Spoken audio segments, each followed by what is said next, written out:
जय हिंद विद्यार्थियों। आज हम पढ़ने जा रहे हैं मध्य प्रदेश ही नहीं पूरे वर्ल्ड के जल संसाधनों के बारे में। जब पूरे वर्ल्ड के जल संसाधनों की बात करते हैं हम, तो उसमें प्रमुख रूप से जैसा कि हम जानते हैं कि पृथ्वी के 71% भाग पर जल है। उस जितना भी पानी है पृथ्वी पर, आइए हम एक ब्रीफ स्टडी करें इसकी कि पृथ्वी पर जितना भी जल संसाधन है उसका 97.3% सलाइन वाटर है, जो कि महासागर और सागरों में उपलब्ध है। ये वो पानी है जो किसी भी दृष्टि से ना पीने योग्य है, ना ही पेड़ पौधों द्वारा यूज़ किया जाता है। पेड़ पौधे सिर्फ वो पौधे या वो घास इसमें उग सकती है जो समुद्र के अंदर है। बाकी पार्थिव क्षेत्रों में उगने वाली घास या पेड़ पौधों के लिए ये उपयुक्त नहीं है। तो ऐसा पानी जो सलाइन वाटर है, जिसमें नमक घुला हुआ है, जो लवणीय है, वो 97.3% है। यानी पृथ्वी पर उपलब्ध कुल जल का 97.3% जल वो है जो हमारे लिए उपयोग का नहीं है। अब बात आती है शेष बचा हुआ 2.7% पानी। ये फ्रेश वाटर है। ये फ्रेश वाटर वो है जो उपयोग किया जा सकता है, लेकिन इस फ्रेश वाटर का भी बहुत बड़ा हिस्सा, लगभग 2.2%, यानी इसमें से इतना भाग निकाल दो, ये अनअवेलेबल है, ये हमें उपलब्ध ही नहीं होता। इसकी उपलब्ध न होने का कारण ये वो जल है जो ग्लेशियर, हिमानियों के रूप में, आइस कैप के रूप में या तो पहाड़ों के ऊपर जमा है अथवा ऐसे क्षेत्रों में जहाँ ग्लेशियर पाए जाते हैं वहाँ जमा है।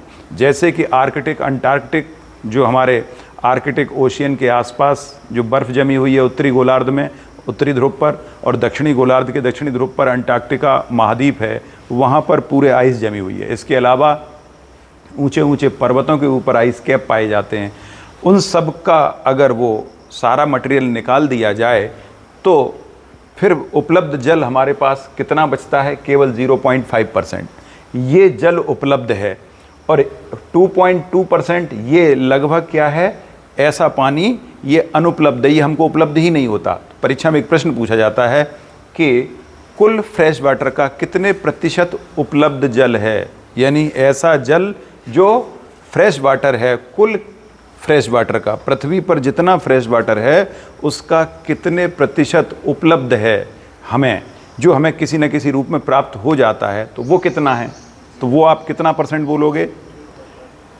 टोटल फ्रेश वाटर का 2.7% फ्रेश वाटर है। इसका ये कितने प्रतिशत है? Near about 79%, sorry near about 21%। 21% ही हमारे पास वो वाटर है जो फ्रेश वाटर का उपलब्ध पार्ट है। बाकी फ्रेश वाटर हमें उपलब्ध ही नहीं है। अब जो आइस कैप जमे हुए हैं पर्वतों के ऊपर या जो ग्लेशियर हैं पोलर एरिया में, वो तो हमें उपलब्ध होता ही नहीं। उसका कुछ ही पिघला हुआ भाग हमारे पास तक पहुंचता है नदियों के रूप में। तो जो भाग हमें मिलता है, जो उपलब्ध होता है हमको, वो पूरे फ्रेश वाटर का, टोटल फ्रेश वाटर का, इसको कहेंगे 21%। ठीक है, समझ में आ रहा है? 2.7 का 21% निकालोगे तो लगभग इतना आएगा। तो ये परीक्षा में प्रश्न पूछा गया है एक बार कि टोटल फ्रेश वाटर का कितने प्रतिशत पानी उपलब्ध है, तो कुल मिला के 21% पानी ही हमको उपलब्ध हो पाता है। 79% फ्रेश वाटर अनुपलब्ध है, अनअवेलेबल है। इसके बाद फिर बात आती है कि जितना पानी उपलब्ध है उसमें से कितना पानी पीने योग्य है, क्योंकि हर फ्रेश वाटर पीने योग्य नहीं होता। या तो प्रदूषित है, नदियों में वो प्रदूषित है फ्रेश वाटर, किसी न किसी रूप में कहीं ना कहीं प्रदूषित है, हमको मिल ही नहीं पाता। तो जो पानी ड्रिंकिंग वाटर के रूप में हम जानते हैं वो कितना है? वो फ्रेश वाटर का 1%। फ्रेश वाटर का केवल 1%। ये फ्रेश वाटर है 2.7%, इसका 1% निकालोगे तो लगभग 0.03% आएगा। इतना ही पानी ड्रिंकिंग वाटर के रूप में पूरी दुनिया यूज़ करती है। तो क्लियर हुआ? ये पूरा गणित समझ में आया आपको कि पृथ्वी पर कितना फ्रेश वाटर है, उसमें से कितना उपलब्ध है और कितना अनुपलब्ध है। जितना उपलब्ध है उसमें से कितना भाग पीने योग्य है, ये परीक्षा के लिए इम्पोर्टेंट है। ये पानी जो पीने योग्य है ये कहाँ मिलेगा? पीने योग्य पानी अंडरग्राउंड वाटर के रूप में। अंडरग्राउंड वाटर में भी ज़रूरी नहीं है सारा का सारा पीने योग्य हो, क्योंकि कई जगह पर अंडरग्राउंड वाटर भी खारा होता है, वो भी पीने योग्य नहीं होता। तो पीने योग्य वाटर कौन सा है? नदियों का वो फ्रेश वाटर जो पूरी तरह से शुद्ध है वही हम पी सकते हैं। अब जो प्रदूषित जल है वो तो हमारे लिए किसी काम का ही नहीं है, उसको तो हम यूज़ कर ही नहीं सकते। तो नदियों में पाया जाने वाला फ्रेश वाटर, झीलों में पाया जाने वाला फ्रेश वाटर, झीलें भी सारी की सारी ताज़े जल की नहीं होती। बहुत सारी झीलें सलाइन वाटर है, उनमें खारा पानी है, तो वो हमारे लिए पीने योग्य नहीं है। तो इसलिए नदियों और झीलों का जो फ्रेश वाटर है वो हम पी सकते हैं, अथवा वो भी कौन सा, जो ड्रिंकेबल है, जो ड्रिंकिंग के लायक उपयुक्त है, अथवा अंडरग्राउंड वाटर। तो इस तरह से कुल फ्रेश वाटर हमारे पास जितना है 2.7%, इसमें कौन कौन सा वाटर शामिल होगा? इसमें ग्लेशियर पर पाए जाने वाली बर्फ़ और पहाड़ों के ऊपर पाए जाने वाले आइस कैप, अंडरग्राउंड वाटर जो रिजर्वायर वाटर है, अंडरग्राउंड जल है वो, और नदियों झीलों में पाए जाने वाला पानी। ये पानी 2.7% फ्रेश वाटर के अंतर्गत आता है। इसमें से भी 2.2% हम यूज़ नहीं कर पाते क्योंकि हमारे पास तक पहुंचता ही नहीं है। हमारे पास तक जो उपलब्ध होता है वो 0.5% होता है। जितना उपलब्ध है उसमें से केवल 0.03% ही पीने योग्य है, बाकी पानी पीने योग्य नहीं है। तो पूरी दुनिया में पानी यानी जल संसाधन बहुत कम मात्रा में उपलब्ध हैं, फिर भी इसका दुरुपयोग भरपूर होता है। विद्यार्थियों, हमें इसलिए पीने योग्य पानी का बहुत ज़्यादा सम्मान करना चाहिए, इस मायने में कि उसका कंजर्वेशन हो सके। ये नहीं कि उसका हम दुरुपयोग करें, हमें मिल गया है तो हम आसानी से दुरुपयोग उसका कर रहे हैं। ज़्यादातर जगहों पर ये चीज़ पाई जाती है, ज़्यादातर घरों में ये चीज़ पाई जाती है। माता पिता को खुद सेंस नहीं है इस बात का, तो बच्चों को भी नहीं सिखाते कि हमारे जितने संसाधन हैं ये बहुमूल्य हैं, इनका हमें दुरुपयोग नहीं करना है। तो हम केवल उतना ही पानी यूज़ करें जितनी ज़रूरत है। आमतौर पर देखते हो आप, लोग टॉयलेट जाते हैं, पूरा फ्लश दबा के 10 लीटर पानी उसमें उड़ेल देते हैं।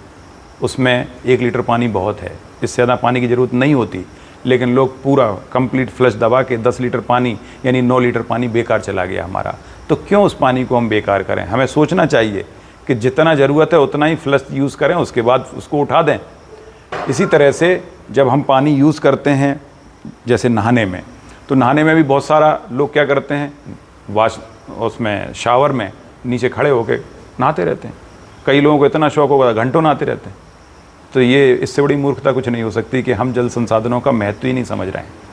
हमको हर समय जल संसाधनों का महत्व समझना है। विद्यार्थियों, हमने समझा था कि पानी का एक बहुत बड़ा हिस्सा हर समय वायुमंडल में उपलब्ध रहता है।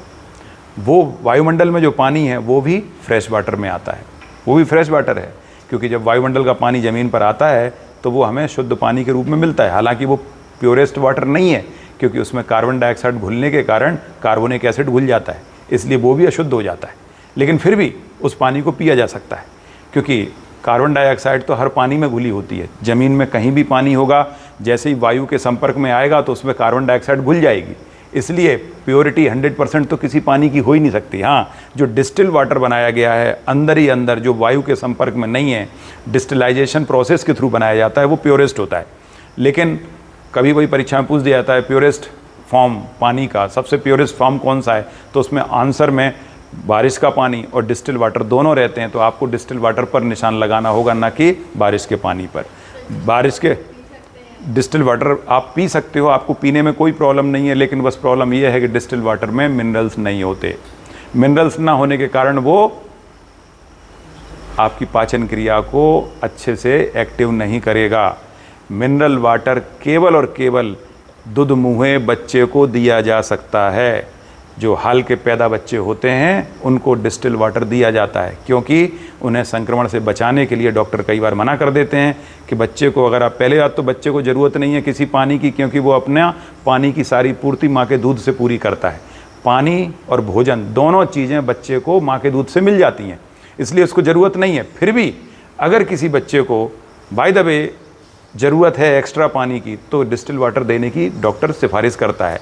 लेकिन अगर बड़े लोगों को डिस्टिल वाटर दिया जाएगा तो उनके पानी में मिनरल्स होना बहुत ज़रूरी है। नतीजा क्या होगा, वो पानी हमारे लिए सुपाच्य नहीं होगा, भोजन को अच्छे से पचा नहीं पाएगा। इसलिए डिस्टिल वाटर बड़े लोगों के लिए उपयुक्त नहीं होता, बच्चों के लिए उपयुक्त होता है।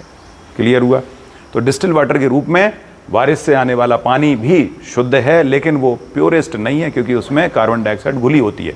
दूसरी बात ये भी है कि आजकल हम जानते हैं कि आसमान में जो भी पानी है वो किसी न किसी रूप में एसिड रेन के रूप में नीचे आता है। मतलब एसिड ऊपर पानी में ही घुल जाते हैं। क्यों एसिड घुल जाते हैं? क्योंकि इंडस्ट्री वगैरह से जो मटेरियल बाहर जाता है, सल्फ़र और नाइट्रोजन के ऑक्साइड बाहर जाते हैं। नाइट्रोजन के ऑक्साइड नाइट्रिक एसिड बनाते हैं, सल्फ़र के ऑक्साइड सल्फ्यूरिक एसिड बनाते हैं। इसलिए आसमान में पाए जाने वाले पानी में सल्फ्यूरिक एसिड और नाइट्रिक एसिड निश्चित रूप से घुलता है। इसीलिए कहते हैं जब पहली और दूसरी बारिश हो तो उसमें नहाना नहीं चाहिए, क्योंकि पहली दूसरी बारिश में वो सल्फ्यूरिक एसिड और नाइट्रिक एसिड नीचे आते हैं पानी के साथ, आपकी स्किन पर गिरेंगे तो इस त्वचा रोग हो जाएगा। इसलिए 2-4 बारिश होने के बाद ही उस बारिश के पानी में नहाना चाहिए। जहाँ पॉल्यूशन बहुत ज़्यादा होता है, इंडस्ट्रियल एरिया है, वहाँ तो किसी भी स्थिति में कभी बारिश में नहाना उपयुक्त नहीं है। तो हम जानते हैं कि अगर सही प्योरेस्ट फॉर्म पानी का है तो वो डिस्टिल्ड वाटर है। तो विद्यार्थियों, हमने ये जानने की कोशिश की कि कौन कौन सा पानी किस रूप में उपलब्ध है। हमने ये भी जाना कि फ्रेश वाटर नदियों में है, झीलों में है। नदियों और झीलों के अलावा माउंटेन्स आइस कैप में हैं। इसके अलावा अंडरग्राउंड रिजर्वायर वाटर में हैं, यानी ज़मीन के अंदर जो वाटर पाया जाता है उसमें हैं। इस तरह से ये पूरा जो फ्रेश वाटर है ये कुल पानी का केवल 2.7% है, और उसमें से भी कितना उपलब्ध है और कितना पीने योग्य आंकड़े आपके सामने हैं। तो ये हमने एक समरी समझी पानी की, कि पानी का महत्व किस तरह से है हमारे लिए और कहाँ कहाँ ये उपलब्ध होता है। आइए अब हम बात करते हैं पूरे विश्व में बहने वाली नदियों के ऊपर।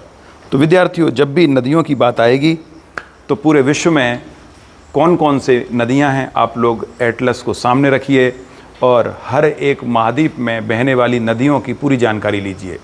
हर नदी की जानकारी आपको होनी चाहिए कि कौन सी नदी किस महाद्वीप में है, पहली बात।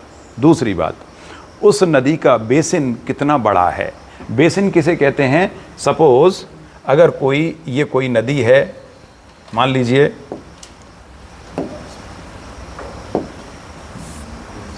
लीजिए ये कोई नदी है और इससे आकर इसकी सहायक नदियाँ इससे मिल जाती हैं। जैसे ये कोई सहायक नदी है, इससे मिल गई, ये सहायक नदी आ गई, ये इधर से आ गई। ऐसे करते हुए बहुत सारी सहायक नदियाँ मिल जाती हैं। और जब इन सहायक नदियों ये कहाँ कहाँ से पानी ला रही हैं, ये नदी इस पूरे क्षेत्र का पानी ला रही, इसकी भी कोई सहायक होगी, इसकी भी और भी कोई सहायक होंगी। ऐसे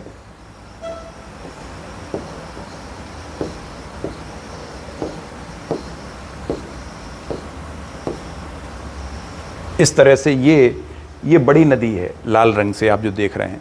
इस नदी में जितने भाग का पानी आता है उस पूरे भाग को आप सराउंडेड कर दीजिए, तो ये पूरा क्षेत्र नदी का बेसिन कहलाता है, या दूसरे शब्दों में कहें कैचमेंट एरिया। नदी का बेसिन या कैचमेंट एरिया के नाम से पूरा क्षेत्र जाना जाता है। तो दुनिया में कौन सी नदी का बेसिन सबसे बड़ा है, कितना है, ये हमें जानकारी होनी चाहिए। नदी की लंबाई कितनी है, ये हमें जानकारी होनी चाहिए। नदी कहाँ से निकलती है और कहाँ गिरती है, ये जानकारी होनी चाहिए। साथ ही कौन सी नदी किसी महाद्वीप की सबसे लंबी नदी है, नदी कितने देशों से होकर गुजरती है, नदी द्वारा कितना बड़ा मैदान बनाया जाता है, नदी द्वारा कितनी बड़ी एस्चुरी बनाई जाती है, नदी का जितनी नदियां हैं उनमें से कितना भाग किसी पर्टिकुलर नदी में बहता है, किसी नदी की कितनी सहायक नदियां हैं। ऐसे बहुत सारे प्रश्न बनते हैं नदियों वाले चैप्टर में। तो आइए थोड़ी देर के लिए हम इनको समझने की कोशिश करते हैं। सबसे पहले आपको काम क्या करना है, घर में जाएंगे, एटलस खोलेंगे, महाद्वीप के हिसाब से, महाद्वीप जो कॉन्टिनेंट वाइज, आप ये जैसे एशिया आपने खोला तो सबसे पहले आप देखिए कि एशिया में कौन कौन सी नदियाँ हैं, वो नदी कहाँ से निकलती है और कहाँ गिरती है। आपको ये खुद से तैयार करना, ये चीज़ें मैं नहीं बताऊँगा कि रटने वाली चीज़ें हैं, ये आप लोग तैयार करेंगे। मैं आपको बताऊंगा कि नदियों में ऐसे प्रश्न जो ज़्यादातर पूछे जाते हैं उनसे मैं आपको आज रूबरू कराऊंगा। बाकी चीज़ें आप घर पे जाके खुद रटेंगे। तो आज इस तरह से हमने देखा कि ऐसे भाग को हम नदी बेसिन कहते हैं। समझ में आ गया? नदी बेसिन पृथ्वी का वह भाग है जितने भाग का पानी बहकर नदी में पहुंचता है, उस पूरे क्षेत्रफल को नदी बेसिन कहा जाता है। जैसे वाश बेसिन आप लोग घर में यूज़ करते हो कि नहीं? वाश बेसिन का ड्रेनेज, ये वाश बेसिन है, ये नीचे इसका ड्रेनेज है, इसमें से पानी बह जाता है। तो पानी कहाँ से आता है? इतने भाग से उतर के आता है। जितने भाग का पानी उतर के इस ड्रेनेज सिस्टम में आ रहा है, तो इस पूरे भाग को हम वाश बेसिन कहते हैं। घर में इसी तरह से वाश बेसिन यूज़ किया जाता है। वैसे ही नदी का बेसिन है कि जितने भाग का पानी बहकर नदी में पहुंचता है, उतने भाग को नदी का बेसिन कहते हैं। बस इतनी सी परिभाषा है इसकी। तो आइए अब हम बात करें कि कौन कौन सी नदियाँ कहाँ कहाँ बहती हैं और क्या उनका महत्व है। सबसे पहले हम बात करने जा रहे हैं विश्व की सबसे लंबी नदी की। विश्व की सबसे लंबी नदी नील नदी है। ये नील नदी तंजानिया के आसपास से निकलती है और अंत में मिस्र के पास इसका मुहाना है, भूमध्य सागर में गिर जाती है। मेडिटेरेनियन सी में इसका माउथ है, यहाँ पर जाके ये गिरती है। तंजानिया के आसपास इसका उद्गम होता है। विश्व में सबसे लंबी नदी है। इसकी लंबाई लगभग कितनी है? 6,670 मीटर, ये इसकी लंबाई है। ये विश्व की सबसे लंबी नदी है। ये कुल मिला के 12 देशों से होकर गुजरती है। दुनिया की कोई भी नदी 12 देशों से होकर नहीं गुजरती। ये सर्वाधिक देशों से होकर गुजरने वाली नदी नील नदी है। तो आपको क्या याद रखना है कि नील नदी किस महाद्वीप में है? तो नील नदी अफ्रीका में है। कितने देशों से होकर गुजरती है? 12 देशों से होकर गुजरती है। कहाँ से निकलती है और कहाँ गिरती है? भूमध्य सागर में गिरती है ये आपको याद रखना है। ठीक है, आप एटलस में देख लीजिएगा कि कहाँ से निकल रही है। तो वो तंजानिया के पास जहाँ से भी निकलती हो, एक किसी झील से निकलेगी ये। तो जो झील है उसमें ब्लू लेक और एक और लेक है वाइट लेक, उन दोनों के पास से कहीं से गुजरती है ये, वहीं से निकलती है। तो वो झील आप देखिएगा, आपको मिल जाएगा एटलस में। तो इस तरह से ये नदी की लंबाई और साथ में नदी का बेसिन, जो सबसे लंबी नदी है विश्व की, इसका बेसिन कितना है? 33 लाख वर्ग किलोमीटर। ये दुनिया का तीसरा सबसे बड़ा बेसिन बनाती है। तीसरा सबसे बड़ा बेसिन। सबसे लंबी नदी है लेकिन बेसिन इसका उतना बड़ा नहीं है, बेसिन छोटा है। तीसरी सबसे बड़ी बेसिन बनाने वाली नदी है ये।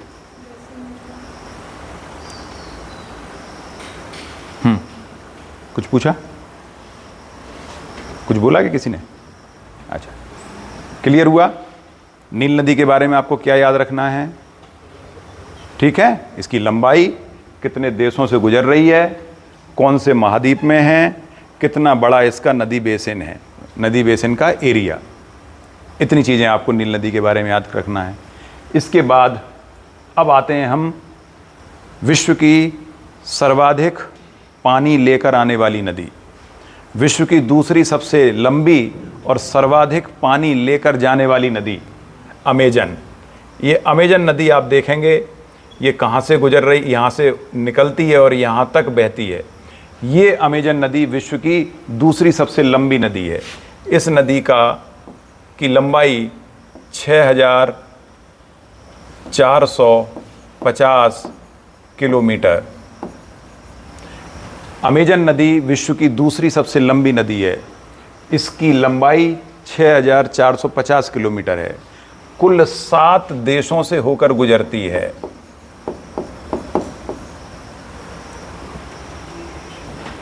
ये विश्व का सबसे बड़ा नदी बेसिन बनाती है। इसका नदी बेसिन लगभग 70 लाख वर्ग किलोमीटर, 70 लाख वर्ग किलोमीटर के साथ विश्व का सबसे बड़ा नदी बेसिन बनाती है।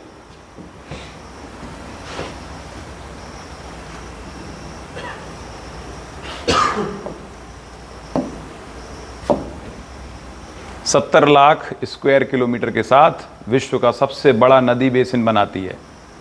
दुनिया की सर्वाधिक नदियां इसी से मिलती हैं। दूसरे शब्दों में कहें, सर्वाधिक सहायक नदियों वाली नदी यानी ऐसी नदी जिसकी सबसे ज़्यादा ट्रिब्यूटरी हैं। ट्रिब्यूटरी माने सहायक नदियाँ। अमेजन की सर्वाधिक सहायक नदियाँ हैं कितनी? 1100 ट्रिब्यूटरी हैं इसकी।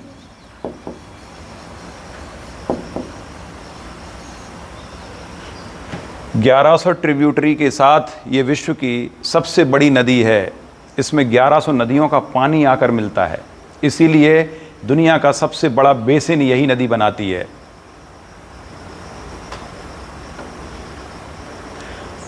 पूरे विश्व में नदियों में जितना पानी फ्लो करता है उसका 1/5 यानी 20% पानी अकेले अमेजन नदी में है। पूरी दुनिया में जितनी नदियां हैं उनमें जितना पानी है उसका 20% अकेले अमेजन नदी में है।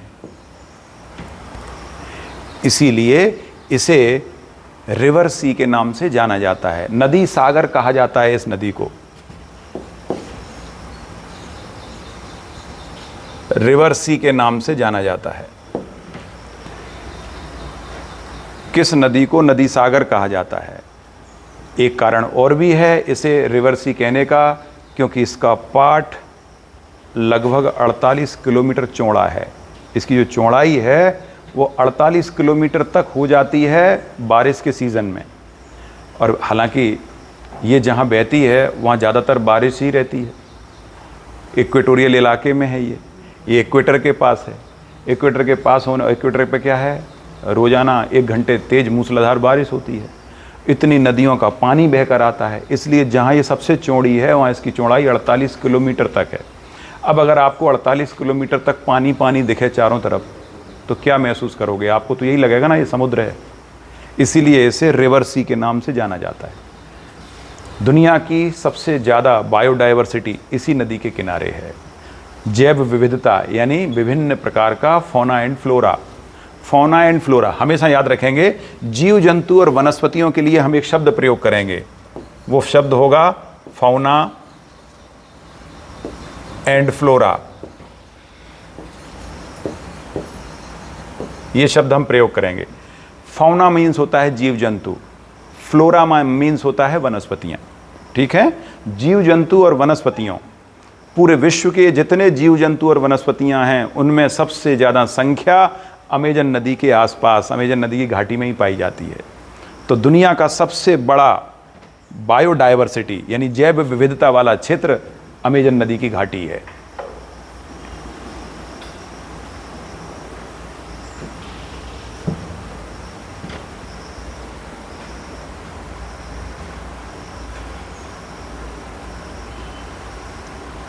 समझ में आए अमेजन नदी से संबंधित कितनी बातें?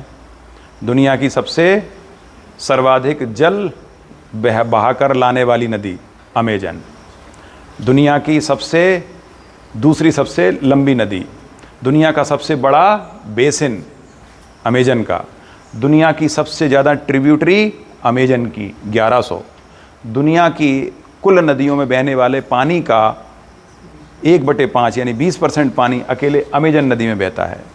और इसकी चौड़ाई, दुनिया की सबसे चौड़ी नदी अमेजन नदी है। 48 किलोमीटर लंबी चौड़ी है, इतनी लंबी है, इतनी चौड़ी है ये नदी। 6450 किलोमीटर लगभग ये लंबी है, तो 48 किलोमीटर तक चौड़ी है।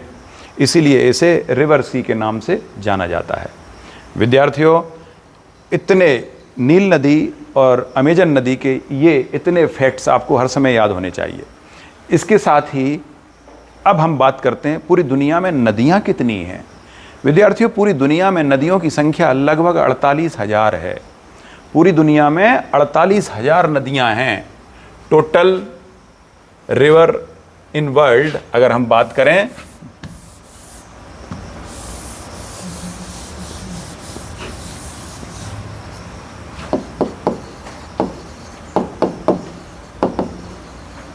टोटल रिवर्स इन वर्ल्ड कितनी? लगभग 48,000। इतनी नदियां हैं विद्यार्थियों। 48,000 नदियों में से सबसे ज़्यादा नदियां किस देश में हैं? तो सबसे ज़्यादा नदियां हैं रशिया में। इसमें से लगभग 10% कितना होगा? 4800। ठीक, ये पूरी दुनिया में नदियां हैं और इतनी अकेले रशिया में हैं। अकेले रशिया में नदियों की संख्या 4800, यानी दुनिया की कुल नदियों का 10% नदियां अकेले रशिया में। हालांकि पृथ्वी के टेरेस्ट्रियल एरिया का, पार्थिव क्षेत्र का 10% से ज़्यादा रशिया है। टेरेस्ट्रियल एरिया कितना? पार्थिव क्षेत्र लगभग 15 करोड़ वर्ग किलोमीटर, ये पार्थिव क्षेत्र है। पूरी पृथ्वी का एरिया कितना? 51 crore square kilometre. 51 crore square kilometre में से 15 करोड़ स्क्वायर किलोमीटर पार्थिव यानी टेरेस्ट्रियल एरिया है। उस टेरेस्ट्रियल एरिया में से लगभग 1 crore 63 lakh square kilometre Russia का एरिया है, जो कि 10% से ज़्यादा है। लगभग 11% एरिया कवर करता है रशिया। पूरे वर्ल्ड के पूरे टेरेस्ट्रियल एरिया का 11% अकेला रशिया के पास है और पूरे वर्ल्ड की नदियों का 10% नदियां रशिया के पास हैं। तो स्वाभाविक है एरिया के हिसाब से इतनी नदियां होनी भी चाहिए। क्लियर हुआ? तो सबसे ज़्यादा नदियां रशिया के पास हैं, 4800 नदियां हैं रशिया के पास। जिस देश के पास जितनी नदियां होती हैं वह देश उतना ही संपन्न कहलाता है। जिसके पास प्राकृतिक संसाधन सबसे ज़्यादा, वही देश सबसे ज़्यादा संपन्न है। क्योंकि आर्टिफिशियल रिसोर्सेज कुछ समय के लिए होते हैं, लंबे समय के लिए नहीं होते। नेचुरल रिसोर्सेज ही हैं जो लंबे समय तक आप उनका उपयोग कर पाते हो।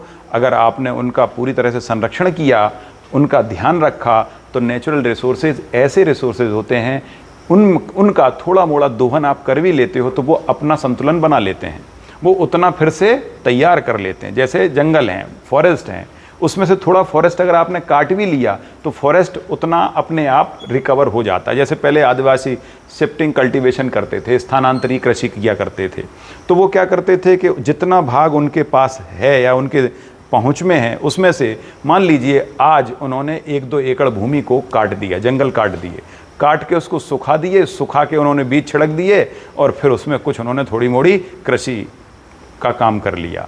उसके बाद वो उसको ऐसे ही छोड़ देते थे, अगले पार्ट में जाते थे, फिर वहाँ थोड़ा सा काटते थे जंगलों को, इसको छोड़ दिया, अगली बार वहाँ किया, ऐसे ही एक एक करके आगे बढ़ते चले जाते थे।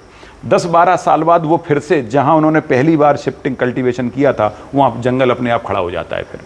तो ऐसे करके नेचुरल वेजिटेशन वो वेजिटेशन है जो रिहायशी इलाकों में नहीं होती, जहाँ इंसान नहीं रहते, वो नेचुरल वेजिटेशन में आते हैं। तो आदिवासी चूँकि पहले जंगलों में रहते थे और उनकी संख्या बहुत लिमिटेड हुआ करती थी, तो वो जितना एक्सप्लॉइट करते थे, जितना दोहन करते थे जंगलों का, उतना जंगल अपने आप रिकवर कर लेते थे। ये सबसे बड़ी विशेषता थी जंगलों की। तो आज भी ये कहा जाता है कि प्रकृति ने तो सब कुछ दिया है हमको, लेकिन हम उसका कितना प्रतिशत प्रयोग कर रहे हैं और कितना सही प्रयोग कर रहे हैं। अगर आप सही प्रयोग करेंगे तो अपने आप रिकवरी आएगी, और उतना रिकवरी जंगल या नेचुरल संसाधन अपने आप करते हैं, आपको कहीं कोई प्रॉब्लम नहीं है। आज आप पानी चाहे कितना भी ले लो, लेकिन अंततः वो पानी बारिश के रूप में आपको प्राप्त होना है। हाँ, ये ज़रूर है कि अगर हमने उसको इस तरह से किया कि मिसमैनेज किया, मिसमैनेज इन द सेंस कि बारिश का पानी आया, आपके अंडरग्राउंड वाटर के रूप में आपको प्राप्त होना चाह रहा है, लेकिन आपने पूरा फर्श बना दिया पक्का, तो अंडरग्राउंड वाटर आपको कैसे मिलेगा?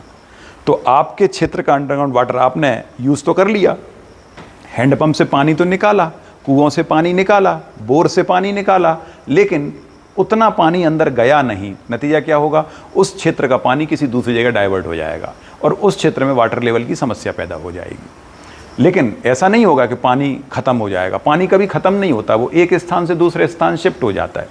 तो जहाँ आप रह रहे हो वहाँ वाटर लेवल की समस्या उत्पन्न हो जाएगी, तो वहाँ फिर पानी आपको मिलना नहीं है, फिर दूसरी जगह से पानी बुलाना पड़ेगा जहाँ पानी हो, तो एक जगह का पानी दूसरी जगह शिफ्ट हो जाता है। तो हमको क्या करना चाहिए? अपने खेत, अपने घर वगैरह इत्यादि बनाते हैं, तो सरकार ने इसीलिए नियम बनाया हुआ है कि कम से कम आपके कुल एरिया का, घर का जितना भी आपका एरिया है उसका लगभग 15% आपको खुला छोड़ना है। क्यों खुला छोड़ना है? ताकि उतने भाग में पानी आ सके। घर बनाते समय हम क्या करते हैं? वाटर रेन हार्वेस्टिंग के लिए हम क्या कर रहे हैं कि बारिश का जल पूरी तरह से आपका जहाँ घर है उसके नीचे पानी जाना चाहिए। सरकार ने ये भी कंपलसरी कर दिया है। हालांकि बहुत सारे लोग हैं जो इस चीज़ को मानते नहीं, तो वो ऐसे ही धकाते रहते हैं। हिंदुस्तान में थोड़ा सा नियम शिथिल हैं, इसलिए लोग उसका फ़ायदा उठाते हैं। वरना घर बनाओ, आपने बोर तो करवा लिया, लेकिन बोर में पानी जाएगा कहाँ से, इसकी व्यवस्था नहीं की आपने। इसलिए सरकार क्या चाहती है कि जब भी घर बनाएं तो वाटर रेन हार्वेस्टिंग होनी चाहिए। रेन हार्वेस्टिंग होनी चाहिए, इसके लिए क्या ज़रूरी है कि छत का पानी एक पाइप के थ्रू जहां आपका बोर है उसमें जाना ही चाहिए, ताकि बोर का वाटर लेवल कम ना होने पाए। ये इसीलिए किया जाता है। लेकिन आमतौर पर अब क्या हो रहा है, लोगों के प्लॉट साइज़, घरों के प्लॉट साइज़ बहुत छोटे होते हैं, तो लॉन के लिए यानी कच्चा घास उगाने के लिए जो जगह है, कच्ची जगह, वो अब बचती नहीं। और अगर बचती भी है तो लोगों में इतनी अकल नहीं है, वो सोचते हैं पूरा फर्श पक्का करा लो, कौन झमेले में पड़े, घास उगेगी फिर काटेंगे, उसकी चटनी अटनी करेंगे। तो लोग कुछ करना ही नहीं चाहते, पूरे घर को पक्का कर देते हैं। जब पूरे घर पक्के कर दोगे तो फिर क्या होगा, गर्मियों में जब गर्मी लगेगी तो फिर कहोगे अरे यार बहुत सड़ी गर्मी है। गर्मी सड़ी नहीं है, गर्मी उतनी ही है जितनी थी, लेकिन आपने व्यवस्था ऐसी कर ली है ताकि आपको वो गर्मी बहुत ज़्यादा लगे। जब पूरा घर पक्का होगा तो कंक्रीट बहुत ज़्यादा ऊष्मा का एब्जॉर्प्शन करती है। नतीजा ये होता है कि जब ऊष्मा, जितना कंक्रीट की विशेषता होती है, लंबे समय तक एब्जॉर्प्शन करती है, इसलिए लंबे समय तक वो एग्जिट भी करती है, वो एमिशन भी करेगी। इसीलिए रात तक भी आपके घर ठंडे नहीं हो पाते, घर गर्म बने रहते हैं। इसका कारण ही यही है। और पहले कच्ची मिट्टी के घर हुआ करते थे, ऊपर कंक्रीट की जगह खपरेल का प्रयोग किया जाता था। कच्चे मकान होते थे, मोटी मोटी दीवारें होती थीं, उनकी विशेषता होती थी कि वो आसानी से ऊष्मा को अंदर नहीं जाने देती थी, यानी इंसुलेटर का काम करती थी। और कच्चा घर जो होता है, कच्ची दीवारें होती हैं, वो गर्म अगर हो गई तो जैसे ही शाम को ठंडा कोई तेज़ी से एमिशन कर देती हैं और ठंडी भी हो जाती हैं बहुत जल्दी। ये उनकी विशेषता होती थी, इसलिए वो घर बहुत अच्छे लगते थे हमको। आज जितने कंक्रीट के घर हैं, ये इनकी गर्मी ख़त्म नहीं होती, पूरी रात ख़त्म हो जाती है, लेकिन ये ठंडे ही नहीं हो पाते और सुबह फिर से सूर्योदय हो जाता है। ये प्रॉब्लम क्यों आई? क्योंकि हमने पर्याप्त संरक्षण नहीं किया, हमने प्रॉपर तरीके से पक्के घर जो बना दिए वो हमारे लिए कष्ट का कारण बन रहे हैं। अंडरग्राउंड रिजर्वायर जो हमारा वाटर है वो धीरे धीरे ख़त्म हो रहा है, दूसरी जगह शिफ्ट हो रहा है वो।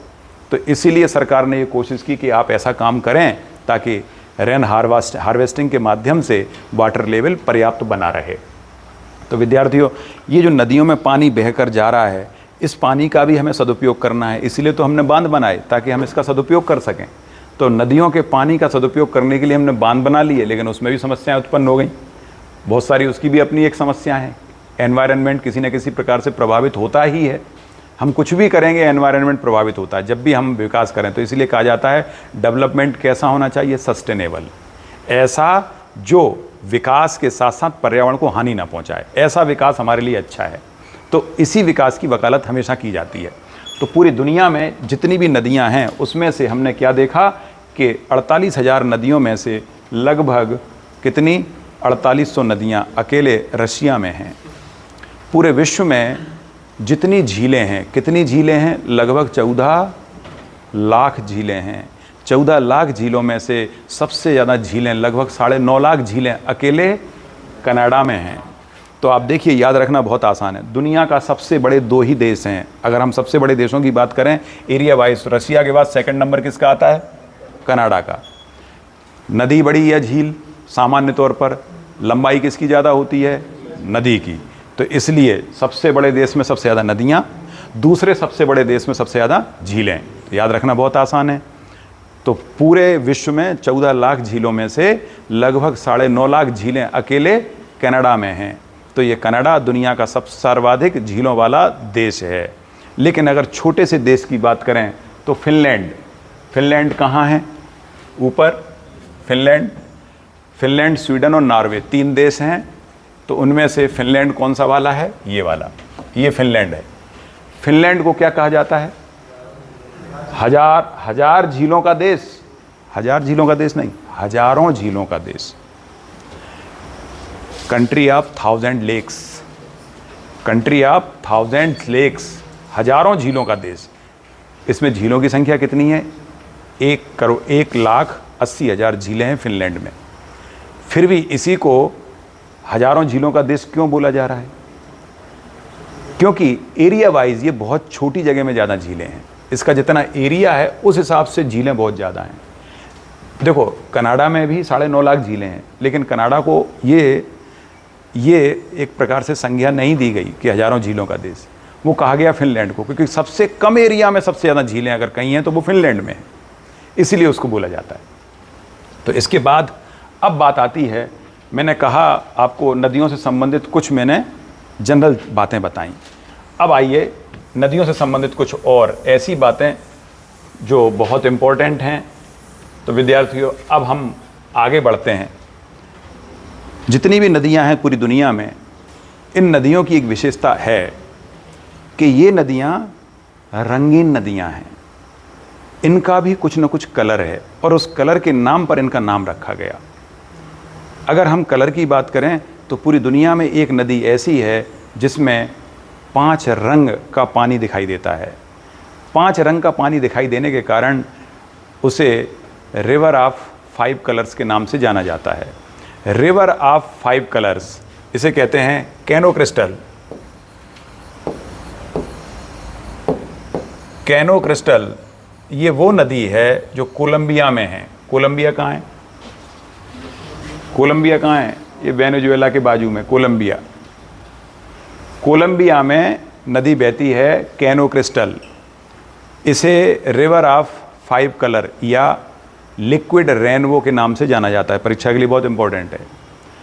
किस नदी को लिक्विड रेनबो कहा जाता है?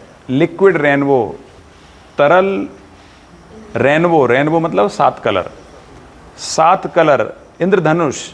तो इंद्रधनुष बनता है 7 कलर होने के कारण, लेकिन 7 कलर नहीं 5 कलर हैं, लेकिन रेनबो कह दिया जाता है इसको।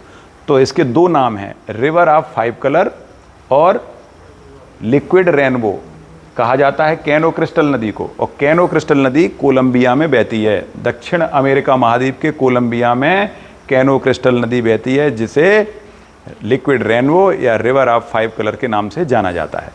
इसके बाद, क्योंकि नदी के जितनी भी नदियों का जो रंग है, पानी का रंग निर्भर करता है 2 चीज़ों पर।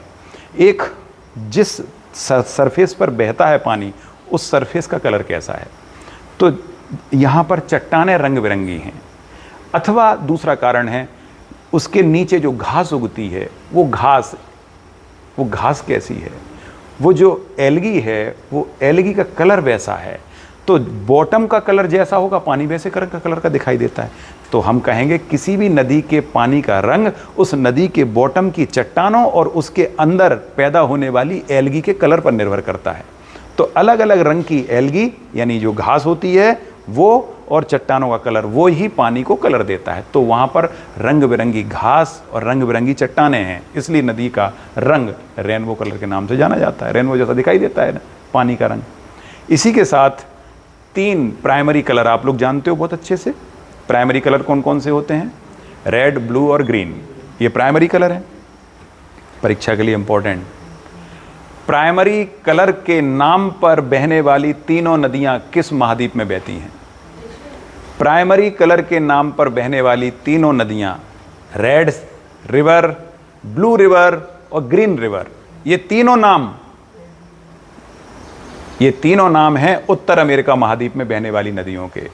नॉर्थ अमेरिका महाद्वीप में 3 रंग की नदियां बहती हैं। Number 1 red river. Red river Mississippi Missouri की सहायक नदी है। मिसिसिपी मिसौरी, ये मिसिसिपी मिसौरी आप देखिए, ये मिसिसिपी है नदी, 2 नदियों से मिलकर बनती है, मिसिसिपी और मिसौरी, इसलिए इसका संयुक्त नाम है मिसिसिपी मिसौरी। तो मिसिसिपी मिसौरी नदी की सहायक नदी है रेड रिवर। नेक्स्ट है ब्लू रिवर, मैकेंजी की सहायक नदी है। ये मैकेंजी ऊपर आ रही है, देखिए, ये अलास्का के पास Mackenzie River. Mackenzie River, Mackenzie की सहायक नदी ब्लू रिवर। और तीसरी है Green River. Green River Colorado नदी की सहायक नदी है। कोलोराडो नदी की सहायक नदी ग्रीन रिवर। तो याद रखना बहुत आसान है, तीनों प्राइमरी कलर के नाम पर नदियों के नाम हैं, और ये तीनों नदियां नॉर्थ अमेरिका कॉन्टिनेंट में बहती हैं। ठीक, और उसके नीचे साउथ अमेरिका कॉन्टिनेंट में 5 रंग की नदी बहती है। 5 रंगों वाली नदी साउथ अमेरिका में।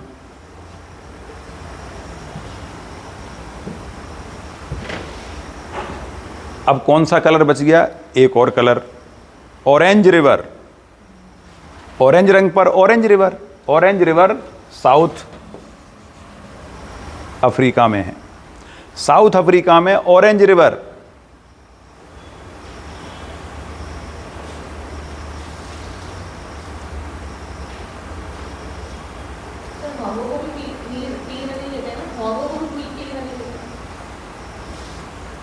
इसके बाद चीन में दो कलर वाली नदियां, एक है येलो रिवर, हवांगो।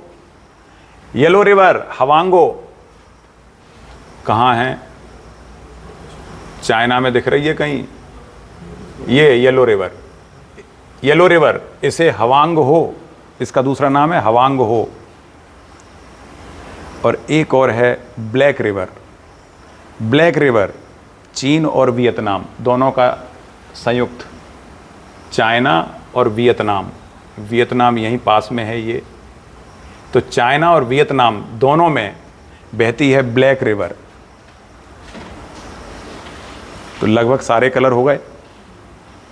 तो नदियों के नाम कलर के नाम पर हैं। और ये कलर क्यों पड़े? क्योंकि नदियों के बॉटम की चट्टानों का रंग या तो वैसा है या फिर उनके नीचे एल्गी का रंग है। तो एल्गी और चट्टानों के रंग के आधार पर पानी का रंग था, जैसा दिखाई देता था पानी, वैसा नदी का नाम पड़ गया। इसके बाद बात आती है दुनिया की सबसे प्योरेस्ट रिवर। प्योरेस्ट रिवर, शुद्ध नदी, तो अगर हम बात करें एशिया में ही, तो भारत के मेघालय में उमंगोट या देवाकी नाम से नदी है।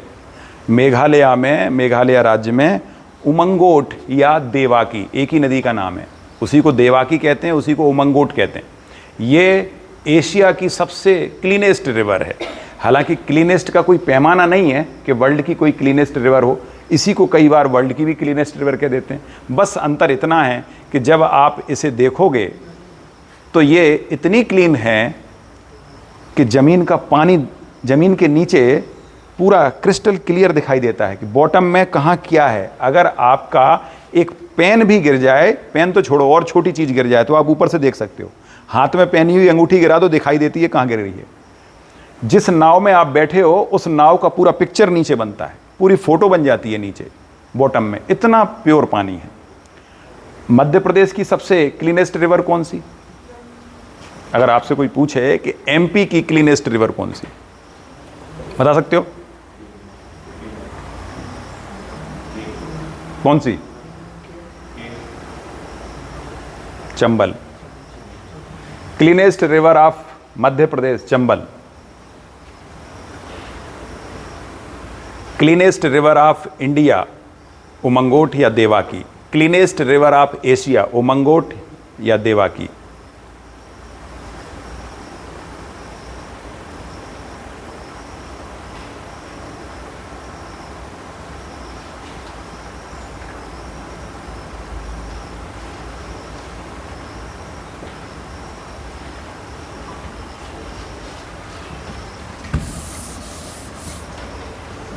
तो हमने देखा दो, मिस्र और मिस्र में बहने वाली, मिस्र को इजिप्ट भी कहते हैं, याद रखिएगा आप लोग, इजिप्ट या मिस्र एक ही बात है। तो मिस्र नदी कहाँ, जो नील नदी है वो कहाँ गिर रही थी? भूमध्य सागर में। और अमेजन नदी कहाँ गिर रही है? ये क्या है? अटलांटिक ओशियन है। अमेजन नदी गिर रही है अटलांटिक ओशियन में। यहाँ एक बात और याद रखनी है, दुनिया में जितनी नदियाँ हैं उनका 50% पानी अगर किसी महासागर में आता है तो वो है अटलांटिक ओशियन। दुनिया की नदियों का 50% वाटर अटलांटिक ओशियन में फ्लो होता है। ये देखिए आप, अटलांटिक ओशियन ये कितने बड़े बड़े महाद्वीपों से के संपर्क में है। North America, south America, Africa और इधर यूरोप। इन चारों महाद्वीपों में जितनी नदियां बहती हैं, ज़्यादातर नदियां इसी में आकर गिरती हैं। इसीलिए पूरी दुनिया की नदियों का 50% जल अकेले अटलांटिक ओशियन में आता है।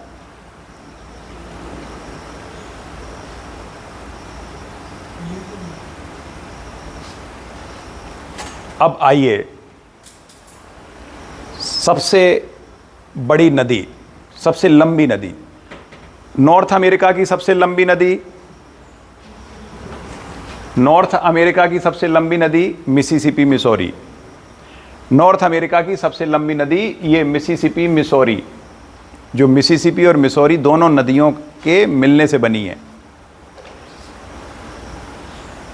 इसकी लंबाई लगभग 3700 किलोमीटर। ये नॉर्थ अमेरिका की सबसे लंबी नदी हो गई, मिसिसिपी मिसौरी।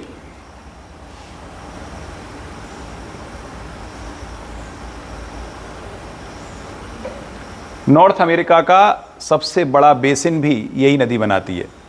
नॉर्थ अमेरिका का सबसे बड़ा बेसिन बनाने वाली नदी मिसिसिपी मिसौरी। मिसिसिपी मिसौरी का बेसिन लगभग 32 लाख वर्ग किलोमीटर है। मिस नदी का कितना था? 33 लाख वर्ग किलोमीटर। मिसिसिपी मिसौरी का 32 लाख वर्ग किलोमीटर। तो परीक्षा में ऐसे प्रश्न पूछे जा सकते हैं कि नॉर्थ अमेरिका महाद्वीप की सबसे लंबी नदी मिसिसिपी मिसौरी, सबसे बड़ा बेसिन मिसिसिपी मिसौरी का। अब आइए अगले प्रश्न पे। साउथ अमेरिका महाद्वीप की सबसे लंबी नदी अमेजन, सबसे बड़ा basin Amazon. Next, Europe. Europe की सबसे लंबी नदी, यूरोप की सबसे लंबी नदी वोल्गा। यूरोप की सबसे लंबी नदी है वोल्गा। ये रही, ये वोल्गा। रशिया में है, रशिया का इतना पार्ट यूरोप में है, ठीक है। तो ये रशिया में बहने वाली वोल्गा नदी, ये यूरोप की सबसे लंबी नदी है।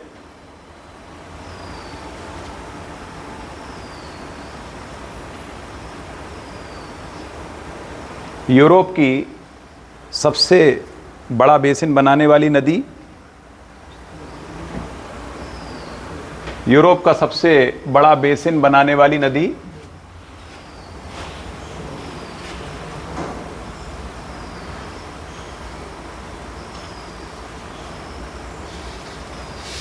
वोल्गा ही होनी चाहिए।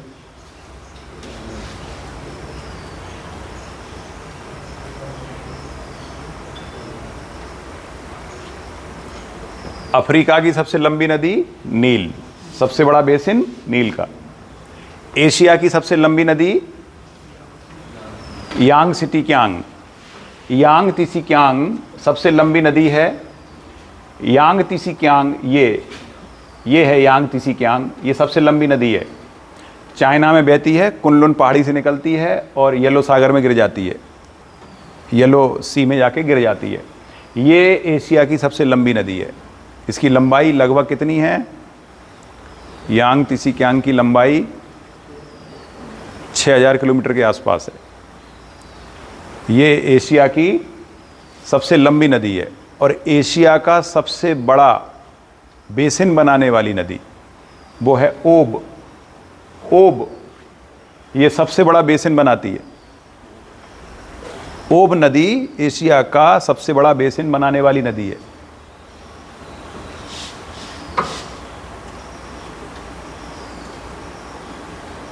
अफ्रीका का सबसे बड़ा बेसिन बनाने वाली नदी,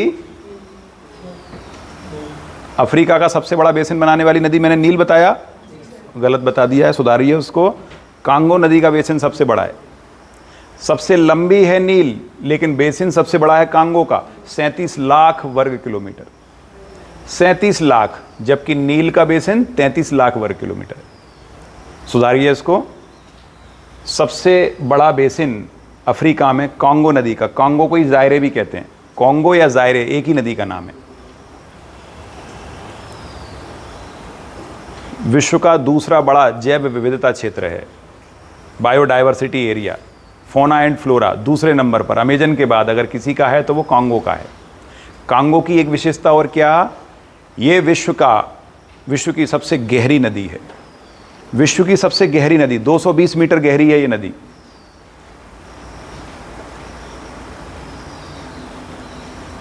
और तीसरी विशेषता, ये नदी कहाँ है कांगो? ये देखिए, ये 2 बार इक्वेटर को काटती है, 2 बार इक्वेटर को काटती है, एक बार ऊपर चढ़ते समय और दूसरी बार नीचे उतरते समय। इक्वेटर यहाँ से गुजरती है, ये इस तरह से, ये इक्वेटर लाइन है। इस इक्वेटर को 2 बार काटती है, एक बार ऊपर चढ़ते समय और फिर वापस नीचे उतरते समय। 2 बार इक्वेटर को काटने वाली नदी है कांगो। तो कांगो विश्व की, कांगो या जायरे एक ही बात है ना, इसमें कंफ्यूज नहीं होना है हमको। कांगो या जायरे नदी एक ही बात है। ये विश्व का दूसरा बड़ा जैव विविधता क्षेत्र यानी फौना एंड फ्लोरा सबसे ज़्यादा पाया जाता है, सेकंड नंबर पे अमेजन के बाद कांगो में। ये विश्व की सबसे गहरी नदी है, लगभग 220 मीटर तक गहरी है ये 2 बार कर्क रेखा को काटती है, अफ्रीका का सबसे बड़ा बेसिन बनाती है। इतनी विशेषताएं हैं इस नदी की।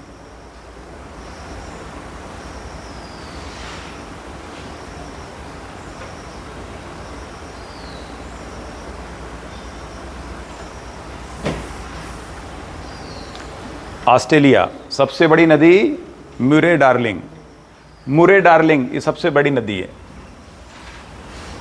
ये देखिए, डार्लिंग नदी आई और ये मुरे आई, दोनों मिल गई, दोनों के मिलने से सबसे बड़ी नदी बन गई। और सबसे बड़ा, लगभग इसकी मुरे डार्लिंग की कुल लंबाई 3800 किलोमीटर के आसपास है और सबसे बड़ा बेसिन भी यही बनाती है ऑस्ट्रेलिया में, लगभग 10.5 लाख वर्ग किलोमीटर, 10.5 लाख स्क्वायर किलोमीटर का नदी बेसिन है इसका।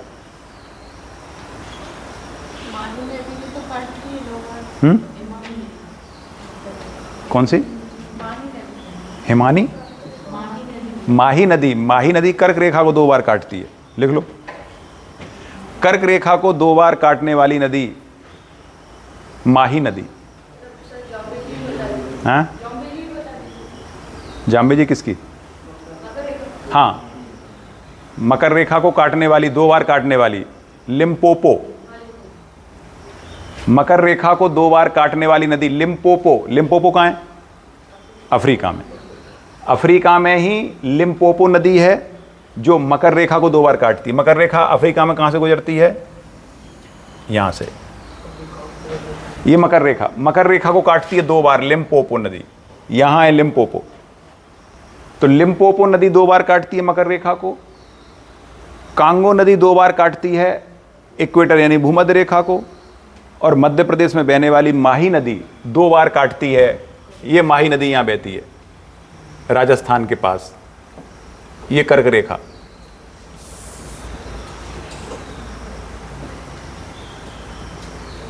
ये है कर्क रेखा, इसको 2 बार काटती है माही नदी इस तरह से। और ये माही नदी अंत में कहाँ गिरती है? अरब सागर में। क्लियर हुआ?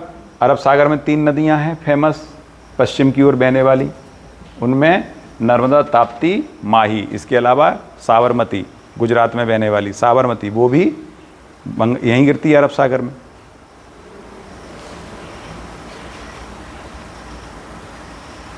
लेकिन साबरमती ऊपर से आती है गुजरात में, ऊपर से नीचे जाती है, तो वो पश्चिम की ओर बहने वाली नहीं कहलाएगी। पश्चिम की ओर बहने वाली 3 ही नदियां हैं, नर्मदा, ताप्ती और माही।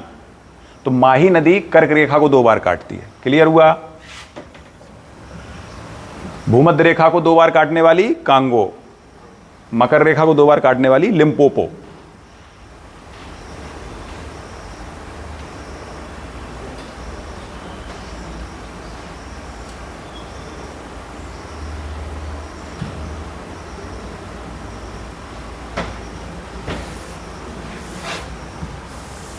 दुनिया की सबसे बड़ी सहायक नदी, दुनिया की सबसे बड़ी सहायक नदी अमेजन की सहायक नदी है।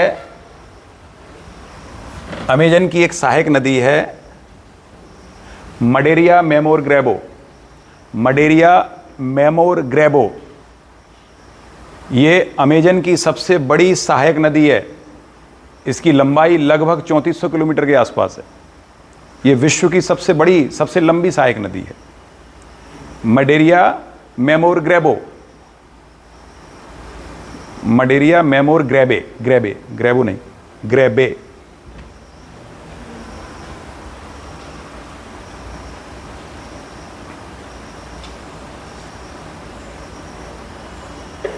विश्व की सबसे लंबी एस्चुरी बनाने वाली नदी। एस्चुरी समझते हो क्या होता है? जब नदी अपने मुहाने पर बहते हुए समुद्र में मिलती है, वहाँ पर चौड़ी ना होकर, जब चौड़ी नदी कब होती है, डेल्टा कब बनाती है? जब बिल्कुल प्लेन पे बहती है, उसका ढाल ख़त्म हो जाता है और उसका बहाव भी बहुत कम हो जाता है। और जब नदी मुहाने पर गिरने से पहले अपेक्षाकृत स्लोप से नीचे उतरे, जैसे नर्मदा, ताप्ती, ये दोनों ऊपर से नीचे उतरती हैं। किस ऊंचाई से उतरती हैं ये? पश्चिमी घाट से। पश्चिमी घाट से नीचे उतरती हैं, इसलिए ये नीचे उतरते हुए बहुत तेज़ी से बहती हैं। तो तेज़ी से बहेंगी तो ये एक सकरी घाटी बना लेंगी, और सकरी घाटी जो होती है उसी को एस्चुरी कहते हैं। नदी अपने मुहाने पर जो सकरी घाटी बनाती है उसको एस्चुरी कहा जाता है। और ऐसी ही बहुत सकरी घाटी में बहती है अमेरिका की सेंट लॉरेंस नदी। सेंट लॉरेंस नदी की एस्चुरी 616 किलोमीटर लंबी है, जो विश्व की सबसे लंबी एस्चुरी है। अब इससे लंबी और क्या होगी? 616 किलोमीटर लंबी एस्चुरी बनाती है सेंट लॉरेंस नदी। एक प्रकार से ये एस्चुरी में ही बहती है। ये विश्व की सबसे लंबी एस्चुरी बनाने वाली नदी है।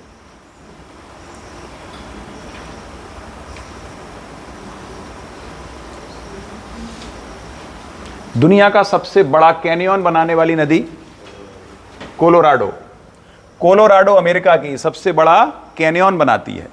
कैनियन माने होता है जब नदी पहाड़ से नीचे उतरती है तो उतरते समय एक गहरी खाई में गिरती है और खाई को काट काट के नीचे तक चली जाती है और आई शेप का आकार बना लेती है खाई का, उसको कहते हैं कैनियन। तो जो नदी गहरी खाई में बहती है वो कैनियन बनाती है। तो कैनियन बनाने वाली नदी, सबसे बड़ा कैनियन कोलोराडो नदी का है अमेरिका में। रियो ग्रांडी आप देख रहे हैं, अमेरिका की नदी है रियो ग्रांडी। ये आ रही है रियो ग्रांडी। ये विश्व का सबसे बड़ा ट्रंकेटेड डेल्टा बनाती है। विश्व का सबसे बड़ा ट्रंकेटेड डेल्टा, ट्रंकेटेड माने लटका हुआ, जो समुद्र के अंदर होता है और लटका हुआ दिखाई देता है, उसे कहते हैं ट्रंकेटेड डेल्टा। तो विश्व का सबसे बड़ा ट्रंकेटेड डेल्टा रियो ग्रांडो नदी बनाती है। रियो ग्रांडी अमेरिका में है।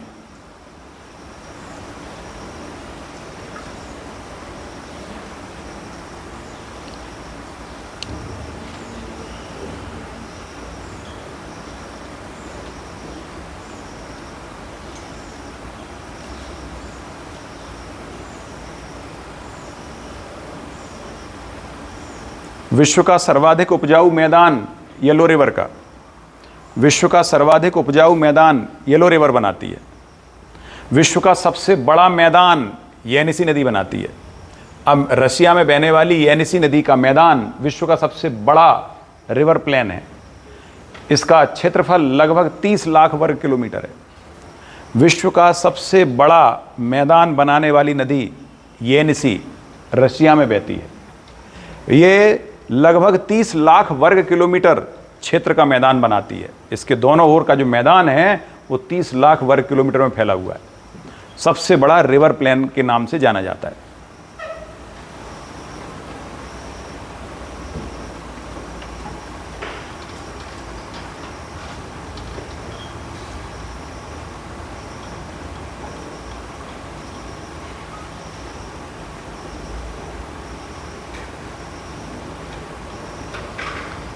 अब आपको क्या करना है, मैप पर जाना है, घर में एटलस खोलेंगे और हर एक महाद्वीप में बहने वाली नदियों के नाम बहुत अच्छे से याद करेंगे आप। परीक्षा में सिंपली ऐसे ही पूछ दिया जाता है, कोई नदी दे दी जाएगी, बताइए किस महाद्वीप में है। तो नदी का नाम आप एटलस पर अच्छे से याद करेंगे। बहुत अच्छे तरीके से अगर आपने याद कर लिया तो सारी नदियाँ आपको क्लियर हो जाएंगी। जितने फैक्ट्स मैंने आपको बताए हैं, ज़्यादातर परीक्षाओं में इन्हीं से फैक्ट्स पूछे जाते हैं। मैंने लगभग सारे कवर करने की कोशिश की है। बस अब सिर्फ बच गया क्या, हर एक महाद्वीप की बड़ी बड़ी नदियों के सभी के नाम जो आपके आंखों के सामने लिखे हुए हैं, यही सारी नदियां हैं बड़ी बड़ी। इन सबको अच्छे से तैयार करें और साथ में क्या करना है, याद कहाँ से निकलती है और कहाँ गिरती है। अक्सर जो नदी किसी न किसी सागर में या किसी महासागर में गिरती है तो वो ज़रूर पूछ लिया जाता है कि बताइए फला महासागर में या सागर में कौन सी नदी आके मिलती है। तो ये परीक्षा के लिए इम्पोर्टेंट है। साथ में अगर हो सके तो आपको लंबाई अगर याद कर सको तो लंबाई याद कर लेना। वैसे लंबाई का उतना महत्व तो नहीं है, लंबाई गिनी चुनी, हर एक महाद्वीप की सबसे लंबी नदी जरूर याद कर लेना आप। हर एक महाद्वीप की सबसे लंबी नदी और हर महाद्वीप का सबसे बड़ा बेसिन बनाने वाली नदी जो मैंने अभी आपको बताई है। इतना अगर आपने कर लिया तो नदियों से आपसे लगभग सारे प्रश्न तैयार हो जाएंगे। ठीक है विद्यार्थियों, देखते रहिए। अगले लेक्चर में फिर लेकर आऊँगा मैं कोई नया पार्ट। संभवतः वर्ल्ड ज्योग्राफी हमारा ख़त्म होने जा रहा है, 1-2 पार्ट और बचे हैं, मैं उन पर भी विस्तृत चर्चा करूँगा। एक मिनरल्स पर चर्चा करनी है जो कि यूपीएससी का भी बहुत बड़ा पार्ट है और हर एक परीक्षा में पूछा जाता है, बड़ी बड़ी परीक्षाओं में, तो हम उस पर भी चर्चा करेंगे। और एक और अच्छा पार्ट है वो है विश्व के सभी आदिवासी जनजातियाँ। तो विश्व की जनजातियाँ जो मुख्य रूप से किसी क्षेत्र में निवास करती हैं, जैसे एस्किमो जनजाति उत्तर अमेरिका में जो बर्फ़ के घर बनाती हैं जिन्हें इग्लू कहते हैं, ऐसी बहुत सारी जनजातियां हैं विश्व के अलग अलग क्षेत्रों में, हम उन पर भी चर्चा करेंगे। तो अगला चैप्टर हमारा इसी से रिलेटेड होगा। जय हिंद।